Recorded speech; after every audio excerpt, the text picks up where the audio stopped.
Good morning friends, कैसे हैं आप सब बेटा।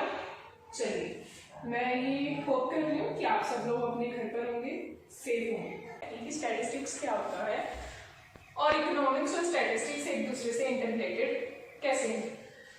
एक बार क्विक रिवीजन करते हैं, उसके बाद हम आज का लेक्चर स्टार्ट करेंगे न्यू से। इकोनॉमिक्स, कल हमने क्या पढ़ा था। इकोनॉमिक्स में क्या होता है, इकोनॉमिक्स में हमारे पास क्या होता है कि हमारे पास अनलिमिटेड बॉन्ड्स होती हैं, लिमिटेड रिसोर्सेज होते हैं और उससे क्या होता है, प्रॉब्लम ऑफ चॉइस अराइज होता है, जिससे हमें क्या फील होती है, स्कार्सिटी, यानी हमारे पास कमी है किस चीज की, रिसोर्सेज की। और उन रिसोर्सेज का क्या होता है, अल्टरनेट यूज होता है। तो इससे क्या अराइज होती है, इससे इकोनॉमिक प्रॉब्लम अराइज होती है। इकोनॉमिक प्रॉब्लम का मीनिंग क्या है कि लिमिटेड रिसोर्सेज को जो है आपको अनलिमिटेड बॉन्ड्स को सेटिस्फाई करने के लिए यूज करना है। ये आपकी इकोनॉमिक प्रॉब्लम है कि हम लिमिटेड रिसोर्सेज को कैसे यूज करें कि हमारी अनलिमिटेड बॉन्ड सेटिस्फाई हो जाए। इस इकोनॉमिक प्रॉब्लम का सॉल्यूशन ढूंढने के लिए हमारे पास क्या आता है, इकोनॉमिक्स। ये रहा, वीडियो पॉज करके आप एक बार इस चार्ट को ड्रॉ कर सकते हैं, देख सकते हैं। लिमिटेड रिसोर्सेज, हमारे पास रिसोर्सेज क्या है, लिमिटेड, पर हमारी बॉन्ड्स क्या है, अनलिमिटेड। उससे क्या अराइज होता है, problem of choice. Problem of choice arise होने से हमें क्या फील होती है, स्कार्सिटी। स्कार्सिटी का मीनिंग क्या है, कमी। उससे अल्टरनेट यूज किस चीज के, रिसोर्सेज का, अल्टरनेट यूज ऑफ रिसोर्सेज। और उससे क्या अराइज होती है, इकोनॉमिक प्रॉब्लम। और इस इकोनॉमिक प्रॉब्लम के सॉल्यूशन को हम क्या कहते हैं, इकोनॉमिक्स। ठीक है, ये हमने कल के लेक्चर में इस बारे में बात की। सेकेंड जो टॉपिक था हमारे वो था स्टैटिस्टिक्स। स्टैटिस्टिक्स का मीनिंग हमने देखा था कि स्टैटिस्टिक्स का मीनिंग दो पार्ट्स में डिवाइड होता है, एक सिंगुलर सेंस और एक प्लूरल सेंस। सिंगुलर सेंस में क्या था, पहले हम प्लूरल सेंस की बात करते हैं। प्लूरल सेंस में हमारे पास क्या था कि सिर्फ एक न्यूमेरिकल फिगर होती है, न्यूमेरिकल फैक्ट होता है।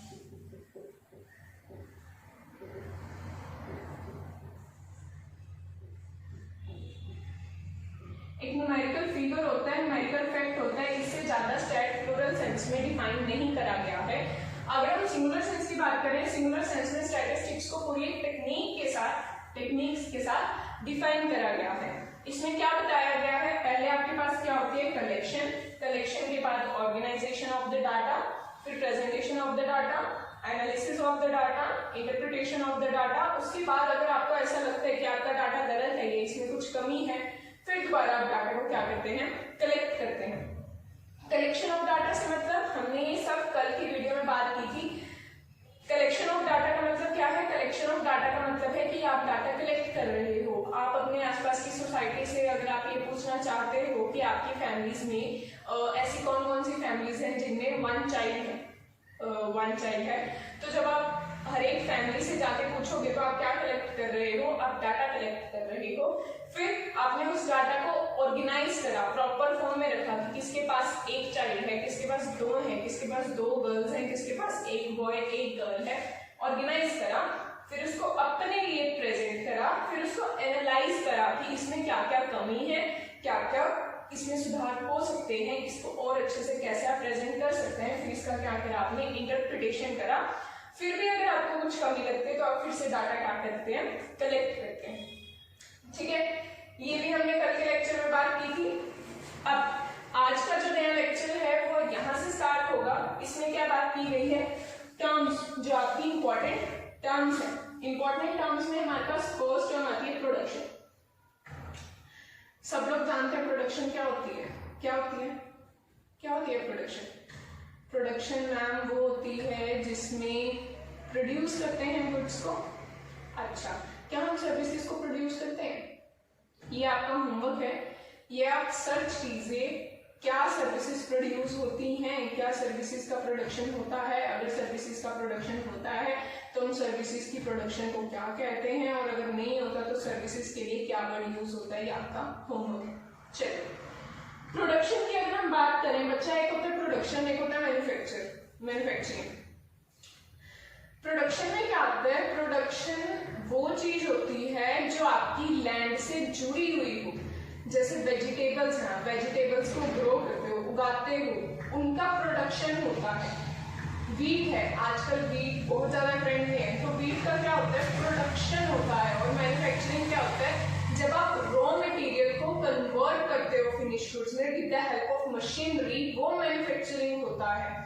प्रोडक्शन में मशीनरी का यूज होना ना होना जरूरी नहीं है, प्रोडक्शन विदाउट मशीनरी भी हो सकता है, और मैन्युफैक्चरिंग में मशीनरी की क्या होती है, नीड होती है। जो मशीनरी है वो एसेंशियल एलिमेंट है किस चीज में, मैन्युफैक्चरिंग में। दो टर्म्स आएंगे, प्रोडक्शन एंड मैन्युफैक्चरिंग। अच्छे से सुनिएगा, अच्छे से समझिएगा, डिफरेंस क्लियर होना चाहिए आप लोगों को।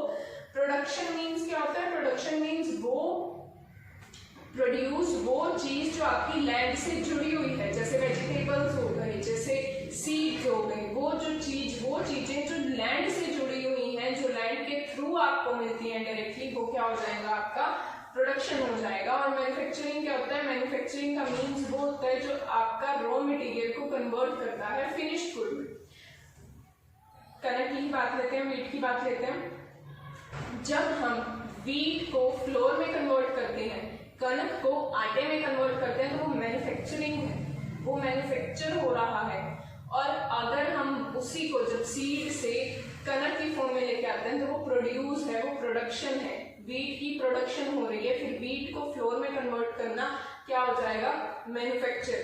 क्यों, क्योंकि आपने रॉ मटेरियल को कन्वर्ट करा। अब वो जो आटा है आपका जो वो फ्लोर है, अब वो डिफरेंट कैटेगरीज में जाएगा। कुछ ऐसे लोग होंगे जो उस फ्लोर को कंजप्शन करेंगे, कंज्यूम करना माने उसका यूज करेंगे, उसको यूटिलाइज करेंगे, उसको कंजप्शन करेंगे, उसको लेंगे, खाएंगे। कंजम्पशन यानी कंज्यूम करना, उसको खाना, उसका यूज करना। अब इस पर भी हम आएंगे, पहले हम बात करते हैं प्रोडक्शन की। बात हो गई जो वो लैंड से चीज जुड़ी हुई है। प्रोडक्शन में हमने क्या बात करी थी, प्रोडक्शन वो चीज होती है जो लैंड से जुड़ी हुई होती है। जरूरी नहीं है उसमें मशीनरी का यूज हो ना हो, वो सिर्फ लैंड से जुड़ी हुई होनी चाहिए। बट मैन्युफैक्चरिंग में क्या था आपका, मैन्युफैक्चरिंग में ये चीज होती है कि उसमें मशीनरी का यूज होता ही होता है, और वो लैंड से जुड़ी हुई नहीं होनी चाहिए। वो मैन्युफैक्चरिंग का एक बेसिक प्रिंसिपल। क्लियर हुआ प्रोडक्शन और मैन्युफैक्चरिंग में डिफरेंस। चलिए बात करते हैं प्रोड्यूसर की। जो प्रोडक्शन करता है, जैसे फार्मर है, वो प्रोडक्शन करते हैं, तो वो क्या कहलाते हैं, हम प्रोड्यूसर कहलाते हैं। जो प्रोडक्शन का पूरा प्रोसेस यूज करते हैं, हम उसको क्या कहते हैं, प्रोड्यूसर। सेम अगर कोई पर्सन मैन्युफैक्चरिंग का प्रोसेस कर रहा है, तो हम उसको क्या कहेंगे, मैन्युफैक्चरर। नेक्स्ट टर्म आती है कंजप्शन की हमने बात करी। कंजम्पशन वो चीज होती है जो हम ग्रहण करते हैं, जो हम लेते हैं, जो हम कंज्यूम करते हैं। मैंगो आ रहे हैं आज के टाइम में, मैंगोज जो है हम कंज्यूम करते हैं, उनको खाते हैं, तो वो क्या हो जाएगी, कंजम्पशन हो जाएगी। बट अगर हम मैंगोज को खरीदते हैं दोबारा बेचने के लिए, क्या वो कंजम्पशन है, नहीं, वो कंजम्पशन नहीं है। आपने दोबारा बेचने के लिए खरीदा है, आपका कुछ और पर्पस है, आपका पर्पस उसको यूज करना नहीं है, उसको खाना नहीं है। आपने वीट खरीदी, आपने उसको फ्लोर में कन्वर्ट करवाया, आपने उसको अपनी कंजम्पशन के लिए, अपने यूज के लिए फ्लोर में कन्वर्ट करवाया, वो उसकी कंजम्पशन हो जाएगी। बट अगर आप उसी फ्लोर का यूज जो है बिस्किट्स बना के केक बनाने में यूज कर रहे हैं और फर्दर उसको सेल कर रहे हैं, तो वो कंजम्पशन नहीं है, वो आपका पर्पस यूज करना नहीं है। तो कंजम्पशन का मतलब होता है जब आप कंज्यूम करते हो चीजों को। सेम कंज्यूमर भी यहाँ पे ये यूज हो रहा है, दो वर्ड्स है, कस्टमर एक कंज्यूमर। कंज्यूमर का मतलब क्या है, कंज्यूमर का मतलब वो पर्सन है जो उसका लास्ट अल्टीमेट यूजर होता है, जो उसको अल्टीमेट यूज करेगा। मैंने वीकली यूज करने के लिए, दैट मीन्स मैं क्या हो जाऊंगी, कंज्यूमर। अगर मैं उसको फर्दर रीसेल करने के लिए परचेज कर रही हूँ, तो मैं क्या हो जाऊंगी, कस्टमर। ठीक है, कंज्यूमर है, हम जो सामान को कंज्यूम कर रहे हैं वो कंज्यूमर है, और कस्टमर जो उसको फर्दर सेल करने के लिए या उसका पर्पस यूज करना नहीं है, तो वो क्या हो जाएगा, कस्टमर। ठीक है, चलिए नेक्स्ट जो इंपॉर्टेंट टर्म है वो है सेविंग और इन्वेस्टमेंट। सेविंग का मतलब क्या है, सेविंग का मतलब है कि वो अमाउंट, वो मनी जो आप अपने पास रखे हुए हैं, आपने सेव करी हुई है, आपके पास इन फॉर्म ऑफ कैश है, इन फॉर्म ऑफ मनी है, आपने पैसा बैंक में जमा करवाया है, वो आपकी सेविंग है।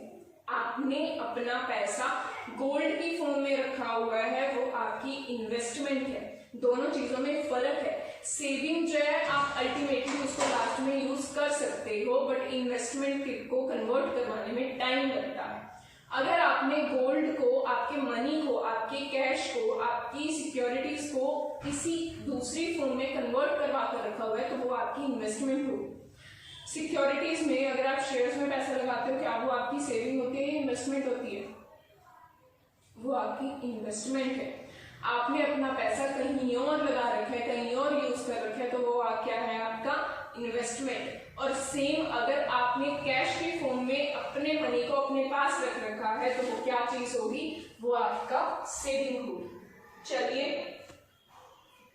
इकोनॉमिक प्रॉब्लम की हमने बात की। इकोनॉमिक प्रॉब्लम में हमारे पास क्या आता है, इकोनॉमिक प्रॉब्लम में हमारे पास आता है कि हमारे पास जो रिसोर्सेज है वो क्या है, लिमिटेड है, और हमारी बॉन्ड्स क्या है, अनलिमिटेड है। और अनलिमिटेड बॉन्ड्स को लिमिटेड रिसोर्सेज से सेटिस्फाई करना और अल्टरनेटिव यूजेस को प्रॉपर्ली यूटिलाइज करना क्या होगा, इकोनॉमिक प्रॉब्लम। और इकोनॉमिक प्रॉब्लम का सॉल्यूशन किसके पास है, इकोनॉमिक्स के पास। ठीक, टर्म्स क्लियर हो गए आपको? ये इंपॉर्टेंट टर्म्स हैं, ये कल के आपके जो फर्स्ट चैप्टर था स्टैट का, यहाँ पर आपका फर्स्ट चैप्टर स्टैट का कंप्लीट होता है बिल्कुल। अगर कोई डाउट है, कुछ पूछना है, कोई क्वेरी है तो डू कमेंट, पूछिए, फ्रीली पूछिए। अगर कोई कमी लगी है वीडियो में तो प्लीज उसको भी बताइए, उसको ठीक करा जाए। चलिए, अब हम बात करते हैं कलेक्शन ऑफ डाटा, जो हमारा कौन सा चैप्टर है, चैप्टर सेकंड। चैप्टर सेकंड जो है वो हमारा क्या है, कलेक्शन ऑफ डाटा। आपकी बुक्स में भी कौन सा चैप्टर है, कलेक्शन ऑफ डाटा। स्टैट का फर्स्ट चैप्टर कंप्लीट हो चुका है। अगर कोई, मैं फिर से कह रही हूँ, अगर कोई क्वेरी है तो पूछिए। चैप्टर सेकंड स्टार्ट करते हैं, कलेक्शन ऑफ डाटा। कलेक्शन माने हमने यहाँ पे बात की थी, कलेक्शन का मतलब क्या है आपकी फॉर्म में, कलेक्शन का मतलब है डाटा को कलेक्ट करना, डाटा को इकट्ठा करना। मैं अगर कहूँ कि आप अपनी स्ट्रीट पे जाइए, अपनी गली में जाकर लोगों से पूछिए, बच्चों से पूछिए कौन कौन पबजी खेलता है, तो आप जाएंगे, पूछेंगे, डाटा को क्या कर रहे हैं आप, कलेक्ट कर रहे हैं। डाटा क्या है, यही तो डाटा है कि कौन कौन आपकी गली में पबजी खेलता है, कौन कौन आपके एरिया में पबजी खेलता है। आपकी स्ट्रीट में सपोज कीजिए 10 बच्चे हैं, जिनमें से 7 बच्चे पबजी खेलते हैं, तो परसेंटेज कितनी निकली, 70% बच्चे क्या है, पबजी खेलते हैं। ये क्या हो गया, ये स्टैट ही तो है, ये स्टैटिस्टिक्स ही तो है। 10 बच्चों में से 7 बच्चे पबजी खेलते हैं, तो क्या है, ये स्टैट ही तो है। बट ये स्टैटिस्टिक्स आपने निकाला कैसे, आपने पहले उन 10 बच्चों को आइडेंटिफाई करा, उन 10 बच्चों में से 7 बच्चों को पूछा ना, उन 10 के 10 बच्चों को पूछा कौन कौन पबजी खेलता है, 7 का आंसर यस आया, 3 का आंसर नो आया, तभी तो आपने ये कंक्लूजन निकाला, तभी तो आपने डाटा को प्रेजेंट करा, ऑर्गेनाइज करा कि 7 बच्चे पबजी खेलते हैं और 3 बच्चे नहीं खेलते। फिर आपने उस डाटा को प्रेजेंट करा, कैसे, 10 में से 7 खेलते हैं और 3 नहीं खेलते। आपने डाटा को एनालाइज करा, क्या वो सच में खेलते हैं, फिर आपने उसको क्या करा, इंटरप्रेट करा कि कैसे 70% ऑफ द स्टूडेंट्स और 70% of the childrens in our street play PUBG. That's it, that is the interpretation of the data, that is called the statistics. And how you collected the data and how you presented the data, that is also called statistics, and that statistics we use in the singular sense.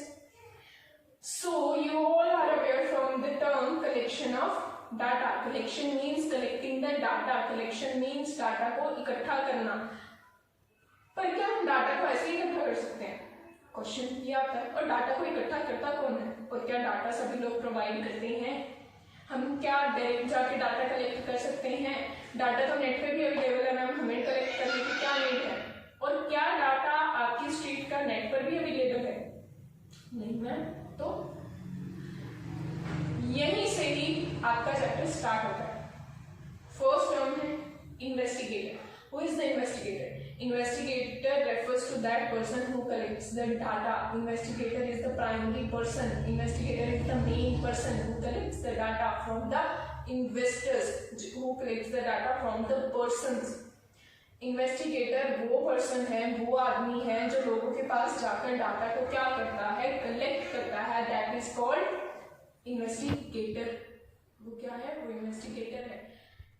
आपकी street में, आपके area में बहुत सारे ऐसे लोग आते होंगे जो आपसे पूछते होंगे, या रिसेंटली अगर हम बात करें, रिसेंटली पोलियो ड्रॉप्स जब सेशन लगता है पोलियो ड्रॉप्स का तो कुछ बाद में बच्चे आते हैं आपके पास, कुछ बाद में, सॉरी बच्चे नहीं, एडल्ट्स आते हैं, डॉक्टर्स आते हैं पूछने के लिए कि आपकी गली में कोई बच्चा है जिसको पोलियो ड्रॉप्स पिलानी है या कुछ ऐसे है। तो वो क्या है, वो आपका कलेक्शन ऑफ डाटा ही तो है। और जो वो डाटा कलेक्ट कर रहे हैं वो डॉक्टर्स, वो नर्सेज क्या है, वो इन्वेस्टिगेटर ही तो है। वो इन्वेस्टिगेट कर रही है, वो चेक कर रही है, वो डाटा कलेक्ट कर रही है, वो इन्वेस्टिगेटर ही तो है। ठीक है, इन्वेस्टिगेटर का मीन समझ आया। Investigator refers to that person who collect the data from the person. अब वो डाटा कैसे कलेक्ट करता है, खुद घर जाके डाटा कलेक्ट करता है या नेट के थ्रू कंपनीज का डाटा निकाला और हो गया? नहीं। फिर हमारे पास सेकंड क्वेश्चन राइज होता है, sources of data.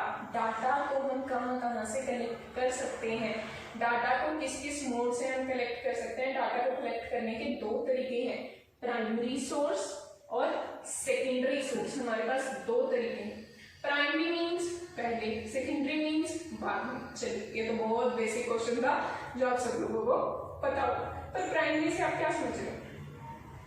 Ma'am primary लिखा हुआ है, दैट मीन्स ये डाटा पहले कलेक्ट होता होगा। अच्छा जी, जैसे मैम, जैसे पता नहीं।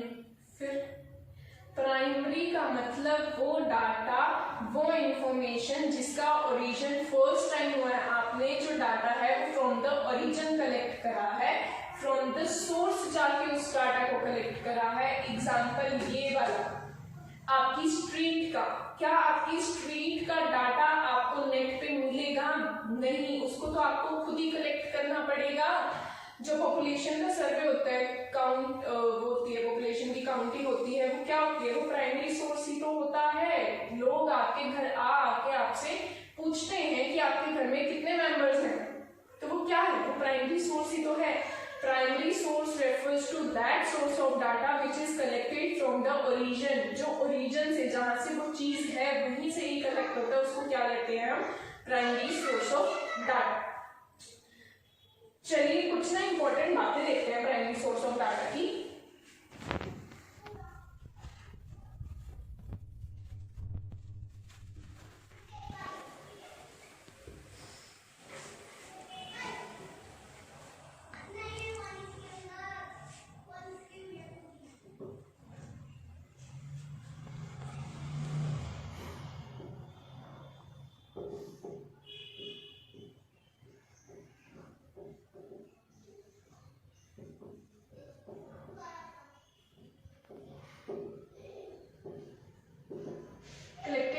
सोर्स ऑफ ओरिजिन, जहाँ से वो ओरिजिनेट हुई है, हमने वहां से क्या करा, डाटा को कलेक्ट करा है।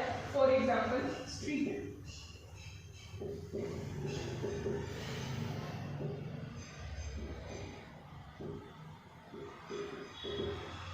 कुछ भी primary source of data, collecting the data from from the source of origin, जैसे स्ट्रीट और पॉपुलेशन। दैट मीन्स जो पर्पस है वो आपका है, आप अपने पर्पस के लिए कर रहे हो। That means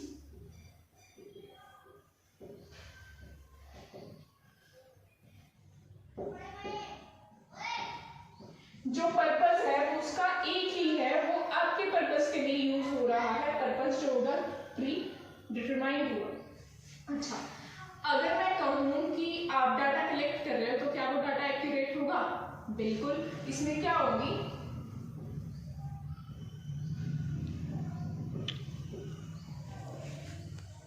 full degree of accuracy. क्या आप उस पर विश्वास कर सकते हो? बिल्कुल मैम, क्योंकि हमने डाटा कलेक्ट करा है, हम खुद घर कर गए हैं, जाकर हमने खुद डाटा कलेक्ट करा। दैट मीन्स वो डाटा क्या होगा, हम उस पर क्या कर सकते हैं, हम उस पर विश्वास कर सकते हैं। दैट मीन्स वो डाटा क्या होगा, रिलायबल होगा।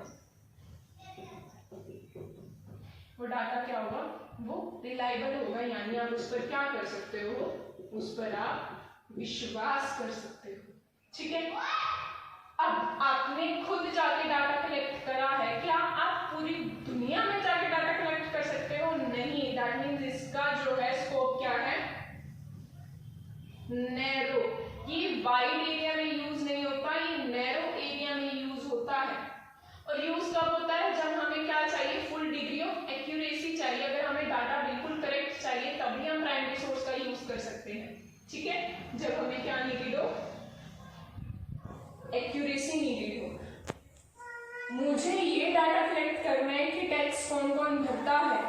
अपनी एरिया में लोगों ने चलो मुझे बता भी दिया, पर ये इन्फॉर्मेशन क्या थी, सीक्रेट इन्फॉर्मेशन थी ना। जहाँ पर इन्फॉर्मेशन को सीक्रेटली रखा जाता है उसका क्या होता है, वहां पर प्राइमरी सोर्स ऑफ डाटा होता है, तो सीक्रेट इन्फॉर्मेशन। ठीक है, और नैरो एरिया में यूज होता है, एक्यूरेसी के लिए यूज होता है, जहाँ पे सीक्रेट इन्फॉर्मेशन को मेंटेन करना हो वहां पे यूज होता है। चलिए, क्या हम प्राइमरी सोर्स ऑफ डाटा को इलिटरेट पर्सन के साथ यूज कर सकते हैं? नहीं मैम। क्यों बच्चों, क्यों नहीं कर सकते? आप हो, मैं आपको क्वेश्चन पढ़ के बता रही हूँ, आपको सिर्फ आंसर ही तो देना, तो क्या हो गया, क्या ये डाटा यूज नहीं हो सकता? हो सकता है। तो ये क्या है, वाइडली एक्सेप्टेबल है, यूनिफॉर्म डाटा है। ठीक है, चलिए, मैंने आपको क्वेश्चन पेपर दे दिया और आपको उसमें वो क्वेश्चन अच्छा नहीं लगा, तो आप तो भटक जाओगे। बिल्कुल मैम, बिल्कुल भटक जाएंगे। अब कोई इन्वेस्टिगेटर है, वो जा रहा है, उसको लग रहा है कि लोगों के अकॉर्डिंग ये क्वेश्चन इनएप्रोप्रिएट है, ये क्वेश्चन अच्छा नहीं है और ये क्वेश्चन इन लोगों को भटका देगा। वो अपने अकॉर्डिंग डाटा को क्या करता है, क्वेश्चन को क्या करता है, मोल्ड कर देता है। वो टाइम को देख के क्वेश्चन पूछता है। तो ये क्या है, इलास्टिक है, चेंजेबल है। यानी इलास्टिक, जब आप खींचते हो तो उसकी शेप क्या हो जाती है, उसकी शेप चेंज हो जाती है। दैट मींस जो ये डाटा है वो क्या है, चेंजेबल फॉर्म में है, चेंज हो सकता है। तो जो इन्वेस्टिगेटर इन्वेस्टिगेट कर रहा है, डाटा कलेक्ट कर रहा है, तो उस डाटा को क्या करा उसने, टाइम के अकॉर्डिंग, अपने अकॉर्डिंग वो डाटा को क्या कर सकता है, चेंज कर सकता है। सॉरी, चलिए, प्राइमरी डाटा पर फिर से आते हैं। ओरिजिन से कलेक्ट होता है, प्रीडिटरमाइंड पर्पस के लिए होता है, जहां पर फुल डिग्री ऑफ एक्यूरेसी चाहिए वहां पर यूज होता है। रिलायबल है, विश्वास कर सकते हैं। इलास्टिक है, चेंज हो सकता है। नैरो एरिया में यूज होता है, जहां पे सीक्रेटिव इंफॉर्मेशन चाहिए वहां पर ये डाटा यूज होता है। और अब इसकी लिमिटेशन क्या हो सकती है? मैम मेरा एरिया है, मैं जो मर्जी कर दूं। बिल्कुल, पबजी सिर्फ 3 बच्चे खेलते हैं, पर आपको अपना डाटा अच्छा दिखाने के लिए आप 7 को लिख दो कि हाँ 7 खेलते हैं और 3 नहीं खेलते, तो बायस एक वर्ड यूज होता है, बायस, जिसका मतलब क्या है, भेदभाव। भेदभाव यानी आप उस डाटा में क्या कर रहे हैं, भेदभाव कर रहे हैं, आप उस डाटा को चेंज कर सकते हैं। तो बायस वर्ड याद रखिए, बायस मतलब भेदभाव, यानी प्राइमरी डाटा में भेदभाव होने के चांसेस क्या है, बहुत ज्यादा है। ये इसकी लिमिटेशन है। दूसरी चीज क्या आती है, आप इसको वाइड एरिया में यूज नहीं कर सकते। आप एक लोकेलिटी तक यूज कर लोगे, दूसरी लोकेलिटी, तीसरी लोकेलिटी, पर आप इसको ज्यादा देर तक यूज नहीं कर सकते।